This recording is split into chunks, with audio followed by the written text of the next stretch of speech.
왜 복음이 필요할까요? 영적인 상태 때문에 그렇습니다. 사람들은 왜 복음을 요청하지 않을까요? 자기의 영적 상태를 모르기 때문에 요청하지 않습니다. 우리는 외적인 상태에 굉장한 많은 관심을 가집니다. 머리 스타일 하나 바꾸는데도 엄청난 고민을 하고 찾아다니면서 머리 스타일 바꿔보려고 합니다. 옷을 한 벌 사는 것도 입었다 벗었다 수많은 고민을 통해서 옷을 사 입습니다. 몸에 살을 좀 빼려고 운동도 하고 다이어트도 하면서 많은 에너지를 쏟아 붓습니다. 그러나 하나님은 이렇게 말씀하십니다. 사람은 외모를 보거니와 나 여호와는 중심을 보느니라. 하나님은 그 중심을 보십니다. 하나님은 그 영혼을 보십니다.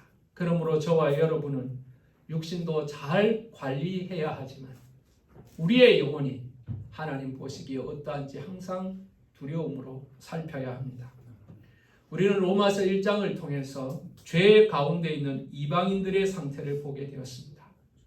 그들 가운데 하나님을 알만한 것을 두셨지만 그들은 마음에 하나님 두기를 거절합니다. 그 결과 어떻게 되었습니까? 하나님의 내버려 두심이 있다고 그랬습니다. 죄의 지배를 받도록 내버려 두셨죠. 그로 말미암아 21가지의 죄의 열매가 맺게 된 것입니다. 성령의 열매는 9가지지만 죄의 열매는 21가지입니다. 2장에서는 율법을 가진 유대인들의 영적 상태를 우리가 보았습니다. 그들은 율법을 가졌다고 자랑하고 할례를 받았다고 자랑하였습니다. 그들은 8가지의 영적인 특권을 가진 자들이었습니다. 그러나 그들은 율법에 순종하지 못함으로 하나님과의 약속에 신실하지 못함으로 인하여서 그 율법은 무기력하게 되었습니다. 율법을 가진 자가 의로운 자가 아니라 행하는 자가 의롭다 인정을 받기 때문에 그렇습니다. 그들의 또 한 가지의 자랑은 할례였습니다. 자, 우리는 8일 만에 할례를 받았습니다. 우리는 몸 자체가 이방인들과 구별되는 그런 특권을 가진 민족입니다. 라고 자랑합니다. 그러나 외적 할례는 내적 할례 없이는 무기력한 것입니다. 내적으로 할례받지 못하고 하나님의 말씀에 순종하지 못할 때 율법의 흔적이었던 할례는 무기력한 율법으로 말미암아 무할례자와 같이 된 것입니다. 여러분, 그러므로 육적 할례를 받았지만 내적 할례가 없는 사람은 자기를 속이는 자와 같은 것입니다. 결론은 무엇입니까? 이방인도 죄인이요 유대인도 죄인입니다. 그래서 심판을 피하지 못한다고 말씀하고 있습니다. 심판이라는 말 우리 참 싫어합니다. 남에게 판단을 받는다는 것 참 피곤한 일입니다.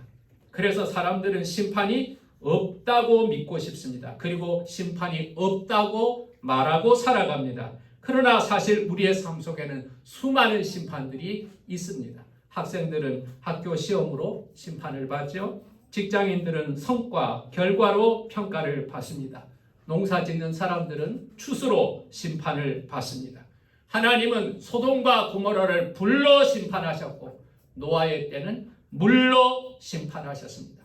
아무리 사랑하는 이스라엘 백성들이었지만 그들이 하나님의 말씀에 불순종할 때 그들을 바벨론으로 다시 쫓아보내심으로 말미암아 그들을 분명하게 심판하셨습니다. 지금 심판이 없다. 주님 오신다, 주님 오신다, 심판하신다는 말이 지금 몇 년째냐고 조롱하는 자들이 있습니다. 지금까지 심판이 없으니 앞으로도 심판이 없을 것이라고 조롱하는 자들이 있습니다. 그들은 하나님의 길이 참으심을 조롱하는 자들입니다. 2장 4절을 보세요. 그의 인자하심과 용납하심과 길이 참으심이 풍성함을 멸시하느냐? 진노의 날 곧 하나님의 의로우신 심판에 나타나는 그날에 임할 진노를 내게 쌓는도다 그랬습니다. 심판이 없다고 조롱하는 사람은요, 하나님의 인내하심, 하나님의 사랑하심, 길이 참으심을 모욕하는 겁니다. 심판이 없는 것이 아니라 기다리시는 거예요. 조금 더 기다리시는 거예요. 그래도 참고 계신 거예요.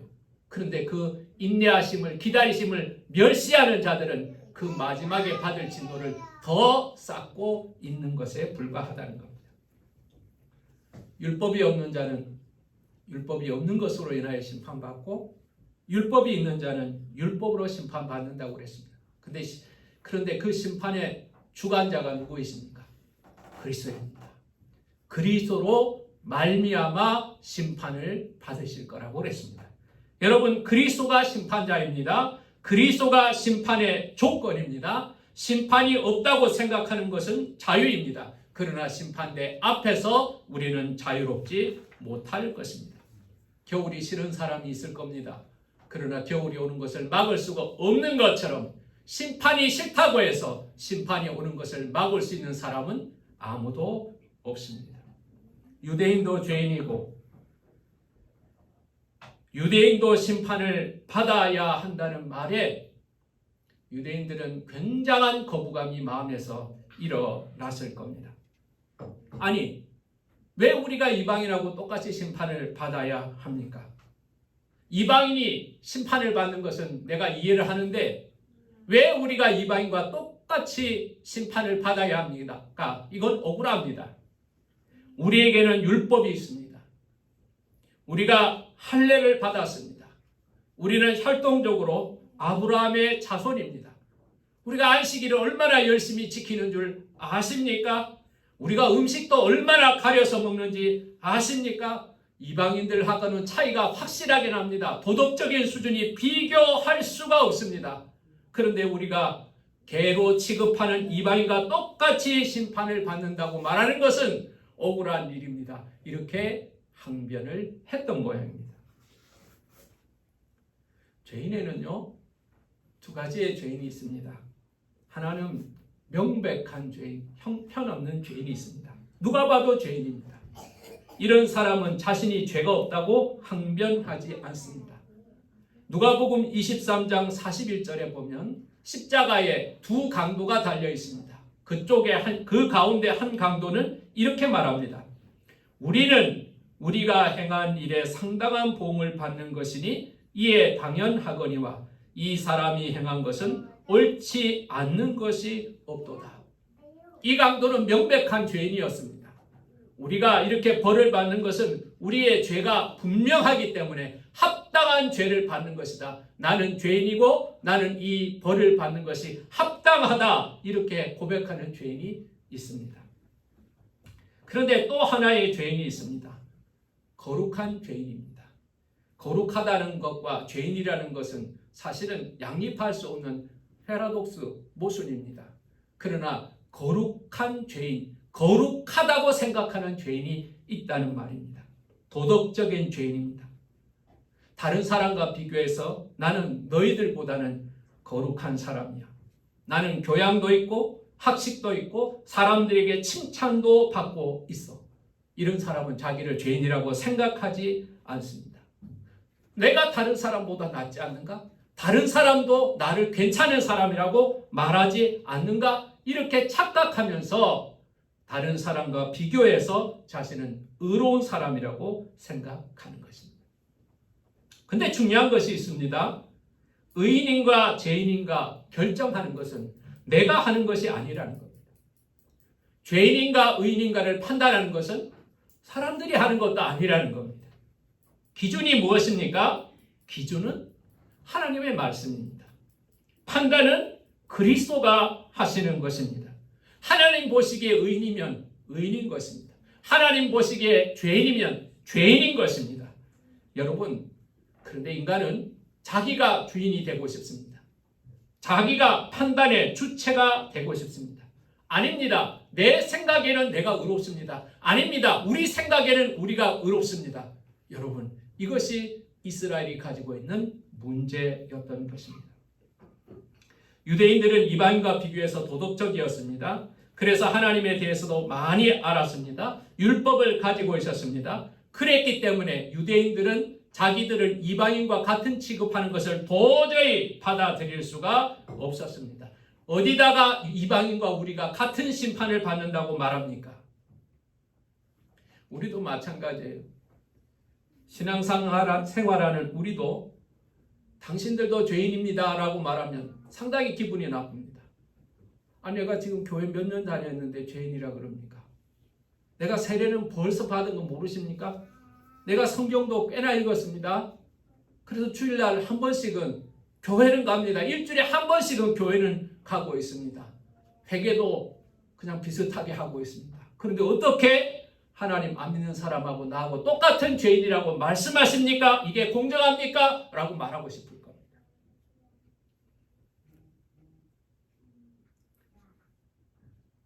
바울은 이렇게 항변하는 유대인들에 대해서 오늘 답변하는 내용이 담겨 있습니다. 첫 번째, 유대인들을 향하여 그들이 가지고 있는 특권, 그리고 가지고 있는 아름다운 것도 인정을 합니다. 유대인이 죄만 있는 것이 아니라는 겁니다. 1절 말씀을 보세요. 그런즉 유대인의 나음이 무엇이며 할례의 유익이 무엇이냐? 범사에 많으니 우선은 그들이 하나님의 말씀을 맡았음이니라. 유대인들이 자랑하는 율법, 유대인들이 자랑하는 할례, 그게 아무 가치가 없는 게 아니라는 거예요. 그것을 가진 유대인들은 많은 장점을 가지고 있다는 거예요. 그 중에 하나가 대표적인 것이 무엇인가? 그들은 말씀을 먼저 받은 사람이라는 거예요. 하나님의 말씀을 제일 먼저 받았다는 거예요. 하나님이 제일 먼저 주셨다는 게 얼마나 큰 축복이에요? 하나님을 먼저 알게 하셨다는 게 얼마나 큰 축복이에요? 사람들은 처음은 기억해도 두 번째는 잘 기억을 못합니다. 우리나라 첫 번째 금메달리스트가 내가 누구라 그랬죠? 76년 몬트리올 올림픽 때 건국 상고를 졸업했던 양정모라는 사람이 금메달을 땄습니다. 내가 왜 이렇게 잘 아는가? 우리 동네 사람이라서 압니다. 76년, 80년에는 모스크바 올림픽이었기 때문에 우리가 참가를 하지 않습니다. 미국 눈치 보느라. 그 다음에 84년 LA 올림픽에 그 다음 올림픽 참가합니다. 그 올림픽에서 금메달을 우리나라가 6개를 땁니다. 누가 두 번째 금메달, 우리나라의 두 번째 금메달인 거를 제가 찾아봤습니다. 한 10분을 찾았는데 못 찾겠어요. 6명이 땄다는 건 이야기를 합니다. 전북신문에 이런 이야기가 있어요. 전라도 사람 3명, 경상도 사람 3명만 금메달을 땄다.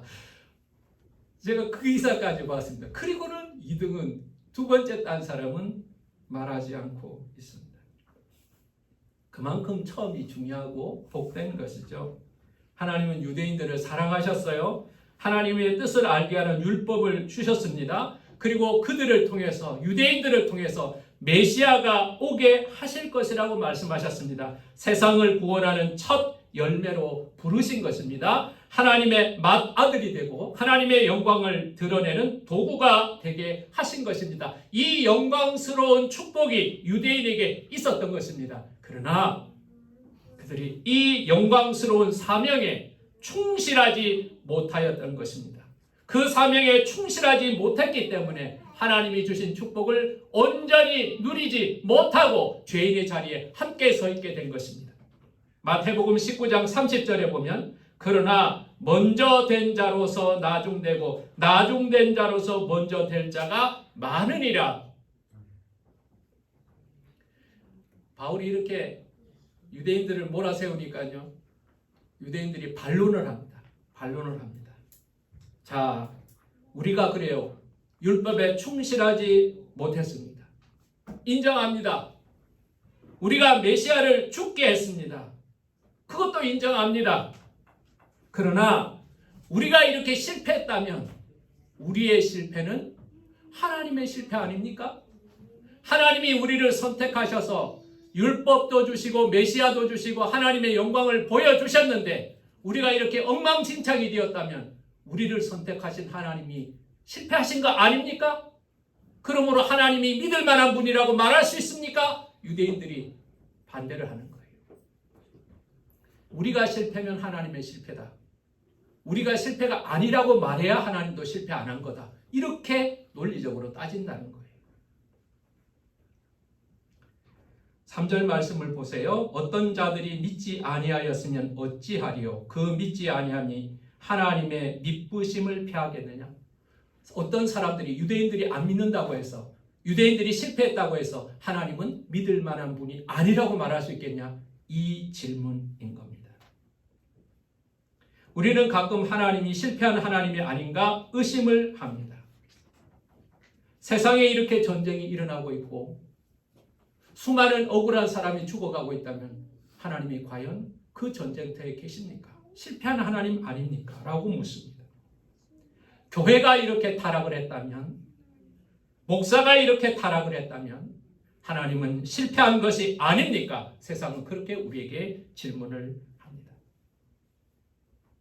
예를 하나 들어보겠습니다. 두 사람이 한 날 한 장소에서 만날 약속을 했습니다.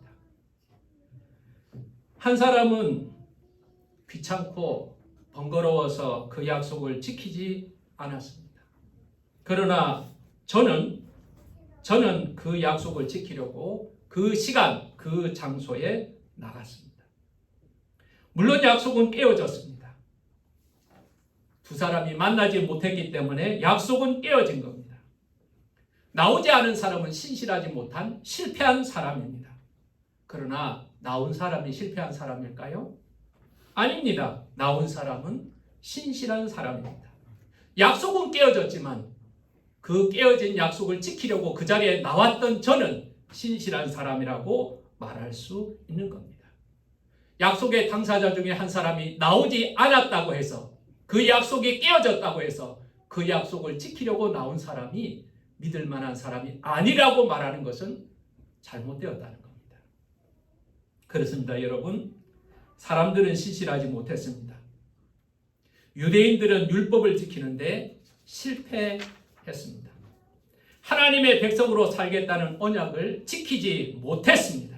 그래서 언약이 깨어졌습니다. 그러나 하나님은 신실하십니다. 이스라엘이 하나님과의 약속을 어겼지 하나님이 이스라엘과의 약속을 어기신 것이 아니시기 때문에 그렇습니다. 시내산에서부터 이스라엘은 하나님을 배반했습니다. 그러나 하나님은 그들을 용서하시고 그 약속을 지키사 가나안에 들어가게 했습니다.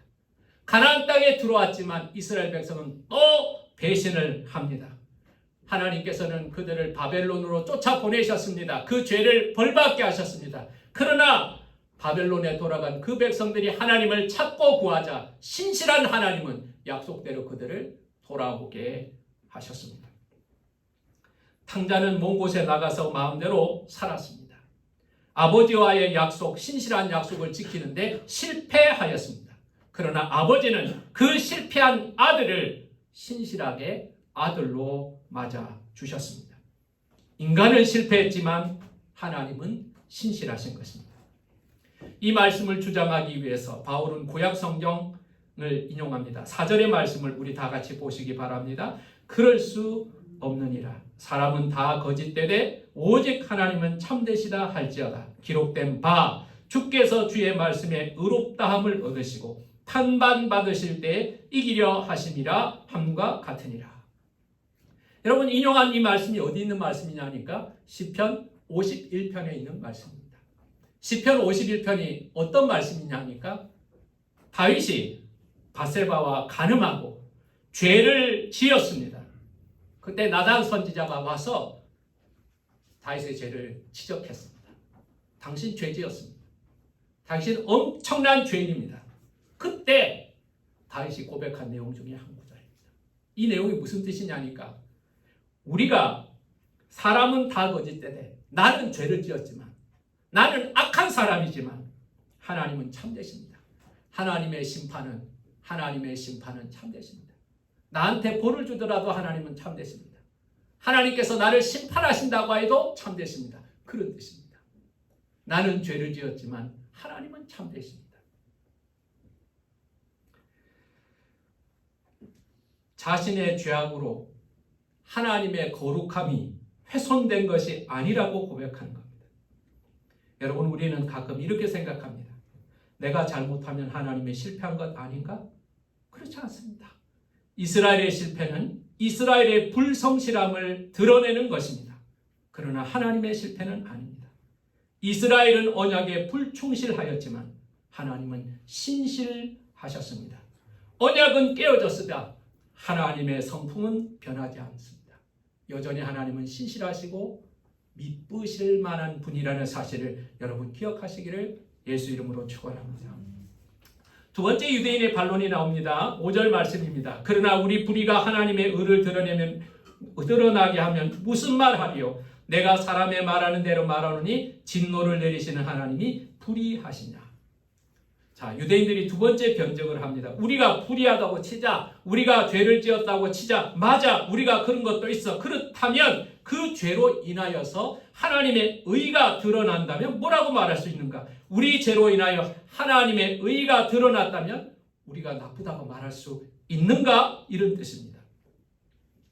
보석이 있잖아요. 다이아몬드나 사파이어나 빛나는 보석을 장식하는 것을 가만히 보면요, 어디에 합니까? 검은 천이나 아니면 아주 보라색 짙은 색의 비로도 같은 천에다가 보석을 장식을 합니다. 왜 그러냐 하니까 검은 것 위에 진한 색깔 위에 놓아야 이 빛나는 보석이 더 빛나거든요.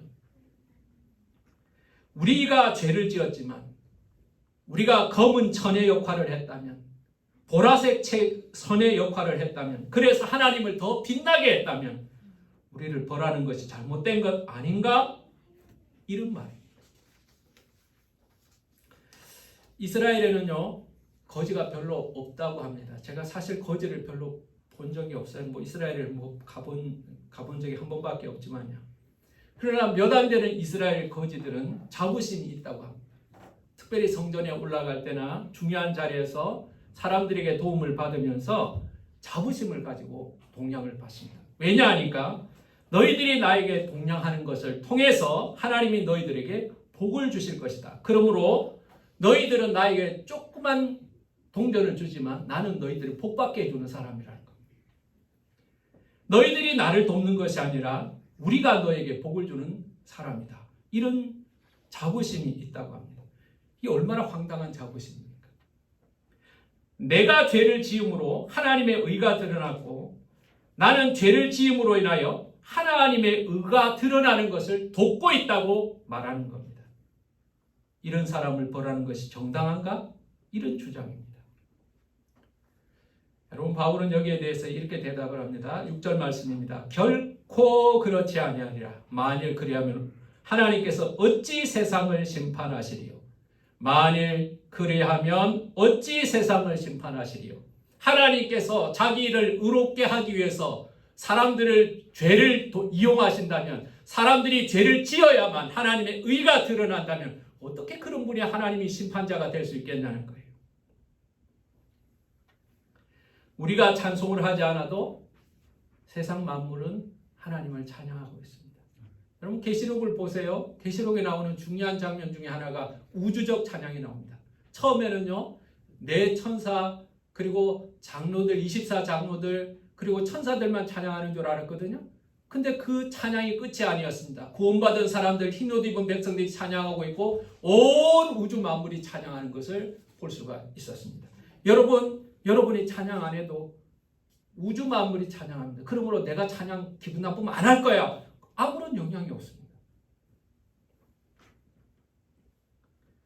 우리가 하나님을 전하는 것, 예수를 전하는 것은 사람들이 예수님을 모르기 때문에 우리가 전하는 것이지, 우리가 전함으로 인하여 예수님이 더 거룩해지신 건 아닙니다. 나의 도움이 없어도 하나님은 전능하십니다. 우리의 도움이 없어도 하나님은 거룩하십니다. 우리의 도움이 없어도 하나님은 부유하십니다. 우리의 죄가, 우리의 노력이, 우리의 공로가 하나님의 의에 조금도 영향을 미치지 못합니다. 우리의 도움 없이도 하나님은 의로우십니다. 7절은 두 번째 반론에 대한 반복 설명입니다. 7절을 읽어보겠습니다. 그러나 나의 거짓말로 하나님의 참되심이 더 풍성하여 그의 영광이 되었다면 어찌 내가 죄인처럼 심판을 받으리요?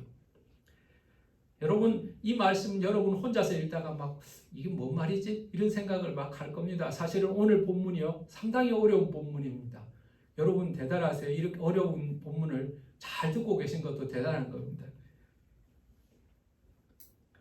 젊은이들이 성경을 보면서 이성적인 사고를 하게 되면 고민하는 대목 중에 하나가 여기입니다. 가룟 유다의 죽음 같은 거예요. 가룟 유다가 죄인입니까? 죄인인 줄 알았습니다. 근데 가만히 생각해 보니까, 머리가 조금 커서 생각해 보니까, 인과관계라는 걸 생각해 보니까, 가룟 유다가 꼭 죄인이라고 말할 수 있는가? 가룟 유다가 예수님을 팔아먹었으니 예수님이 십자가에 못 박혀서 돌아가신 거 아닌가? 그렇다면 가룟 유다는 예수님을 십자가에 못 박히게 한 공로자가 아닌가? 우리는 이런 생각을 합니다. 이런 질문을 하는 젊은이들을 내가 몇 명을 만났습니다. 유다를 변명합니다. 그런데 여러분, 이건 죄인들의 변명입니다. 자, 여러분, 가룟 유다가 예수님을 십자가에 못 박게 하려고 팔았습니까? 아니면 돈 벌려고 팔았습니까? 그들은 가룟 유다는 예수님이 십자가 지실 것을 꿈에도 생각을 못했습니다. 예수님을 영광스럽게 하려고, 구속사역을 하려고 예수님을 팔았습니까? 돈 벌려고 팔았습니까? 그는 구원사역, 구속사역 아무 관심 없었습니다. 여인의 기름에 탐을 내서 저거 팔면 얼마인데, 저거 팔면 얼마인데, 물질에 눈이 멀어 있었지 예수님의 구속사역은 관심 없었습니다. 목적이 잘못되었고 과정도 잘못되었습니다. 그는 결과도 예측을 못했습니다. 여러분, 그가 잘못했다는 것을 결정적으로 보여주는 사실은 그가 자살한 겁니다. 돈은 다 집어던지고 자살했습니다. 뭘 말합니까? 후회된다는 겁니다. 잘못했다는 겁니다. 아니, 가룟 유다가 내가 잘못했다는데 여러분이 가룟 유다는 괜찮다고 말하는 게 말이나 됩니까?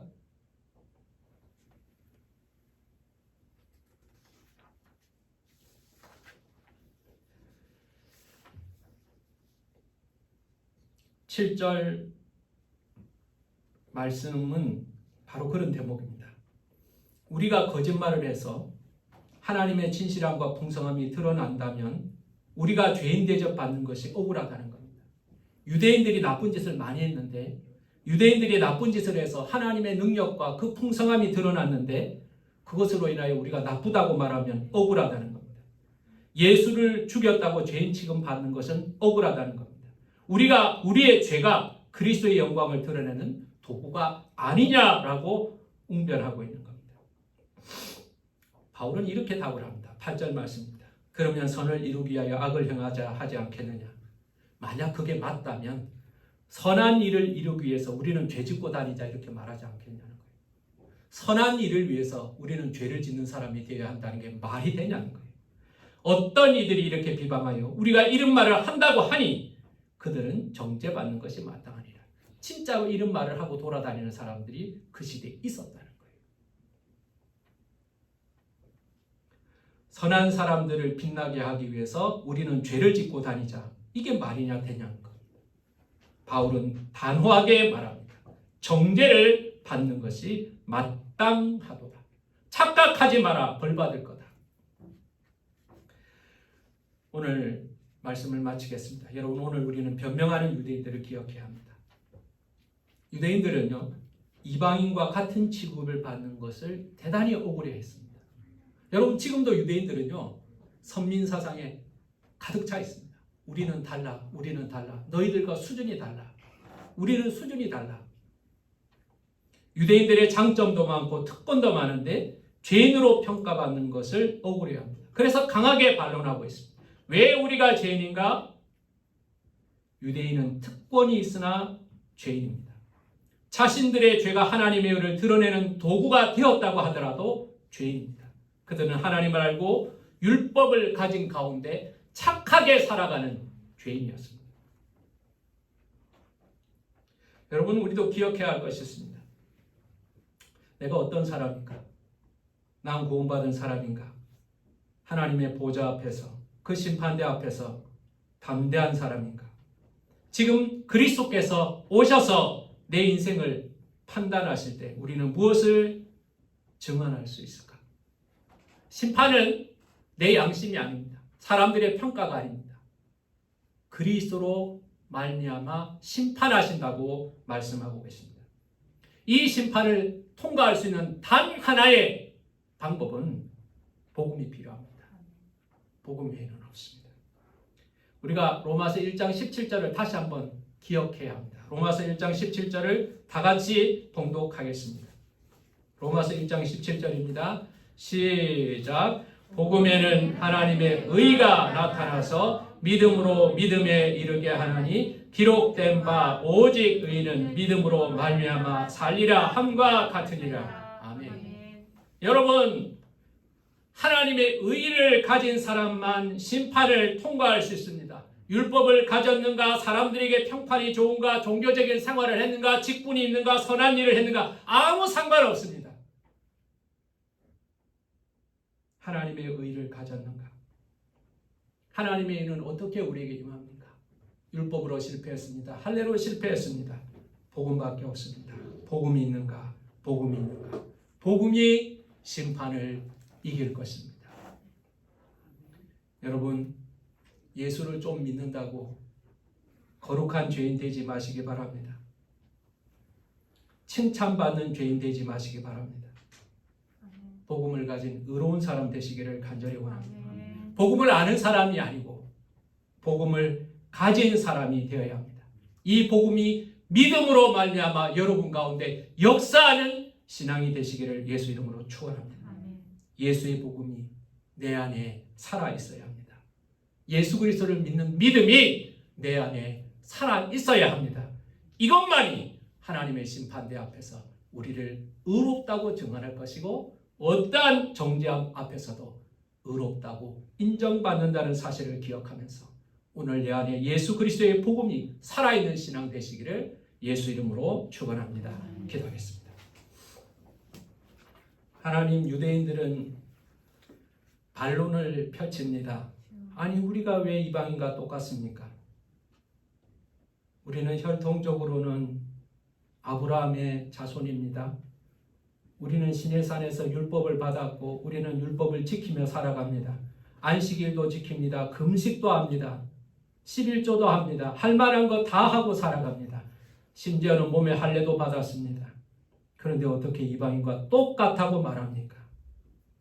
하나님, 우리 가운데 두 가지 죄인이 있음을 기억하게 하여 주시옵소서. 누가 봐도 죄인인 자와 거룩하게 보이는 죄인이 있습니다.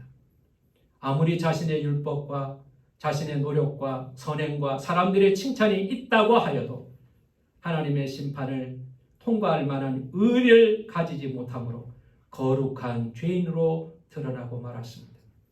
우리가 죄를 짓는 것으로 인해 하나님의 의가 드러난다고 하여도 그것이 우리의 자랑이나 하나님의 공로로 드러나지는 못할 것입니다. 오늘 우리가 무기력함을 기억하게 하여 주시옵소서.